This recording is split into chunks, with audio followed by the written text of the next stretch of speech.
हो नमस्कार किसान साथियों आज एक ऐसी वीडियो जो हमारे पहाड़ की लाइफलाइन कहे जाने वाली घोड़ों पर आधारित हमारी वीडियो है।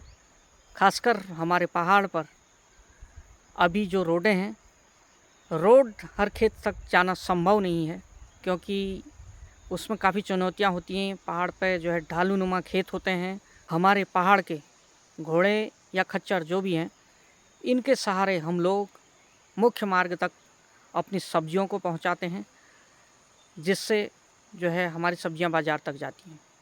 तो आज की कहानी हमारे अंकित आर्या जी पर आधारित है। ऐसे ही पहले मैंने आपको दिखाया था दीपक नाम के जो है एक युवा, जो अपने पढ़ाई के साथ साथ अपने घर का भी हाथ जुटा बढ़ाते हैं और वह भी जो है घोड़े से काफ़ी कुछ कमा लेते थे। तो साथियों, हमारे पहाड़ के युवा एक तरफ रोज़गार की तलाश में शहरों की तरफ जा रहे हैं और दूसरी तरफ हमारे युवा शहर से वापस आ रहे हैं।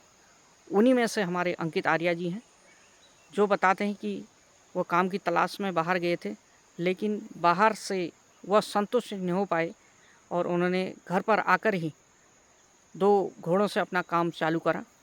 और ख़ासकर इस क्षेत्र में साग सब्जी का काम होता है और 12 मास उनको यह काम मिलते रहता है। उसके अलावा भी वो बताते हैं कि जैसे किसी का मकान बन रहा हो तो उसके लिए रेता, बजरी, ईंटा जो भी सामान होता है, उसकी भी डिमांड काफ़ी उनके पास होती है। तो साथियों, हमारा कहने का तात्पर्य यह है कि बाहर का आदमी हमारे यहाँ आकर जो हमारे सामने में आज लेबरी कर रहा है, वो आने वाले साल 2 साल में ठेकेदार हो जाता है, बड़े बड़े मकानों के ठेके लेता है। या हेल्पर होता है कारपेंटर, वह बड़े जो है मकानों के ठेके ले रहा है, वह जो है कारपेंटरी में जो है ठेके ले रहा है। तो अनेक ऐसे काम हैं जो बाहर के युवा यहाँ आकर जो है पैसा कमा कर जा रहे हैं और हमारा उत्तराखंड का युवा पैसे की तलाश में शहर की तरफ भाग रहा है और वहाँ पर कुछ नहीं बचा पा रहा है। हाँ, बात जो युवा हमारे पढ़े लिखे हैं वो वास्तव में काम की तलाश में बाहर जाएं, और जो युवा कम पढ़े लिखे हैं वह अपने घर पर भी अनेक ऐसे काम कर सकते हैं। अनेक ऐसे युवा हैं जिन्होंने पलायन के मुंह पर तमाचा मारा है और कुछ करके दिखाया है। लेकिन मेरे यह बात कुछ युवाओं को चुभ रही होगी। वास्तव में जो है यह विडंबना है हमारे पहाड़ की, और हम लोगों के अंदर यही मिथ्या भरी हुई है कि यह काम हम नहीं करेंगे, यह काम हमारे लिए नहीं होता है, या उसके लिए नहीं होता है, इसके लिए नहीं होता है। तो ये बातें जब तक नहीं निकालेंगे अपने मन से, तब तक हम आगे नहीं बढ़ सकते हैं। तो साथियों, मिलाते हैं आपको अंकित आर्या से, और क्या कहते हैं अंकित भाई अपने काम के बारे में। चलिए उन्हीं से बात करते हैं। तो अंकित भाई, ये घोड़े आप चला रहे हैं तो इसमें क्या आपको सही लगता है, या बाहर दुनिया जो है पहाड़ के लोग जो है पहाड़ के भावरों की लोग तरफ जा रहे हैं? भावरों के तरफ जा रहे हैं, लेकिन अपने पहाड़ में जो भी है मतलब हो जाता है हमारा जो भी अच्छा, है। हाँ तो मतलब क्या अच्छा कमा लेते हो? हाँ, अच्छा कमा लेता हूँ। कितना कमा लेते हो? मैं ऐसी महीने का 40,000 रुपये कमा लेता हूँ। अच्छा, 40,000 के आसपास आप हाँ, कमा, तो इतनी क्या आपकी शुद्ध बचत है या इसमें कुछ खर्चा भी आ ना जाता इसमें है? खर्चा भी आता है। इसमें अच्छा। घोड़ों का भूसा हो गया, धान हाँ। का, अच्छा। और चने हो गए।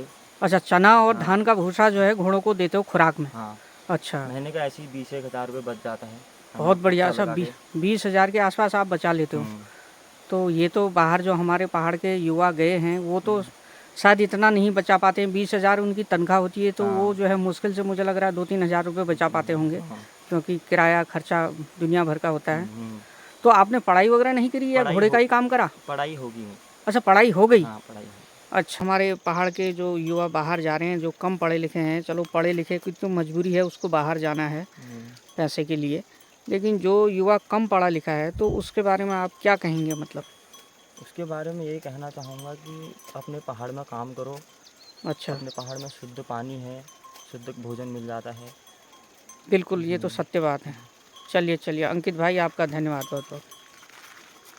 साथियों, आवश्यकता के अनुसार रेता जिस तरह की चाहिए हमें, उस तरह की रेता की छनाई सर्वप्रथम की जाती है, और उस छानी हुई रेता को उसके बाद हम इस तरह घोड़े में लादते हैं, और लादने के बाद वह हमें जिस स्थान तक पहुंचानी हो घोड़े से ही पहुंचाई जाती है।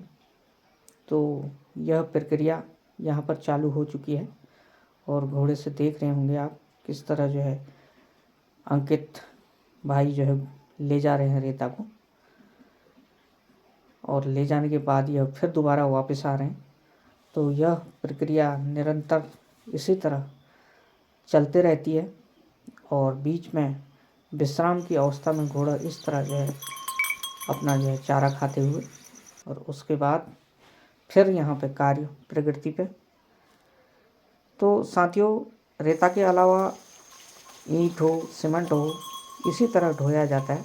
और आपको पता है कि हर घर तक रोड पहाड़ पे हो पाना संभव नहीं है, तो जहाँ तक रोड गई है वहाँ पर ईंटा जो है गाड़ी के द्वारा लाई गई है, और उसके बावजूद वहाँ से जो है इस तरह घोड़ों पे ईंटा लाने का कार्य होता है। और विशालकाय पत्थर जिसके बगल से रास्ता गुजर रहा है, यहाँ से हमारे घोड़े निकल रहे हैं। तो यह अंकित भाई के साथ दूसरे भी एक उनके मित्र आज दिखाई दे रहे हैं। दोनों मिलकर इस कार्य को बखूबी से निभा रहे हैं और अपना परिवार का भरण पोषण इन दो घोड़ों पर निर्भर हैं वो लोग। और